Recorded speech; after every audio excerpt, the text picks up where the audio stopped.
ये खबर KR मंगलम university द्वारा प्रस्तुत की गई है। निर्जला एकादशी को हिंदू धर्म में सबसे महत्वपूर्ण और कठिन व्रतों में गिना जाता है। हर साल ज्येष्ठ माह के शुक्ल पक्ष की एकादशी तिथि पर यह व्रत रखा जाता है। मान्यता है कि इस दिन श्रद्धा और नियम के साथ उपवास करने से दिन वर्ष भर की सभी एकादशियों का पुण्य प्राप्त होता है। यही कारण है कि इस व्रत को लेकर श्रद्धालुओं में विशेष उत्साह देखने को मिलता है। इस बार भी निर्जला एकादशी की तिथि को लेकर लोगों के बीच भ्रम बना हुआ है। कई लोग 25 जून को व्रत मान रहे हैं तो कुछ लोग 26 जून को एकादशी बता रहे हैं। पंचांग गणना के अनुसार इस बार एकादशी तिथि 24 जून को शाम 6:12 से शुरू होगी। 25 जून की रात 8:09 तक रहेगी। सनातन परंपरा में व्रत और त्योहार उदया तिथि के आधार पर मनाए जाते हैं और इसी वजह से निर्जला एकादशी का व्रत 25 जून को रखा जाएगा। इसलिए श्रद्धालुओं को 25 जून के दिन ही उपवास और भगवान विष्णु की पूजा करनी चाहिए।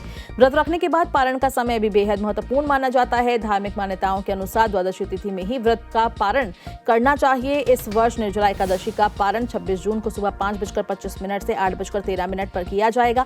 इसी समय के अंदर व्रत खोलना शुभ माना गया है। निर्जला एकादशी को भीमसेन एकादशी के नाम से भी जाना जाता है। पुरानी कथाओं के अनुसार पांडवों में भीमसेन भोजन के बिना नहीं रह पाते थे।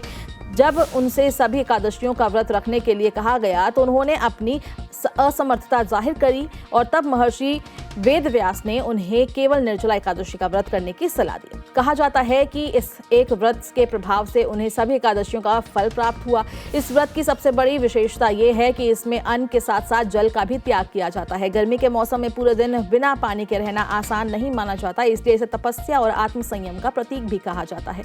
धार्मिक ग्रंथों में वर्णन मिलता है कि श्रद्धा से किया गया ये व्रत व्यक्ति को आध्यात्मिक और मानसिक शक्ति प्रदान करता है। धार्मिक मान्यताओं के अनुसार निर्जला एकादशी का व्रत करने से पापों का क्षय होता है और भगवान विष्णु की विशेष कृपा प्राप्त होती है। साथ ही जीवन में सुख, शांति और समृद्धि का मार्ग भी प्रशस्त होता है। कई श्रद्धालु इस दिन अपनी मनोकामनाओं की पूर्ति के लिए विशेष पूजा अर्चना भी करते हैं। व्रत वाले दिन सुबह जल्दी उठकर स्नान करें, इसके बाद सूर्य देव को जल अर्पित करें, भगवान विष्णु और माता लक्ष्मी की पूजा करें।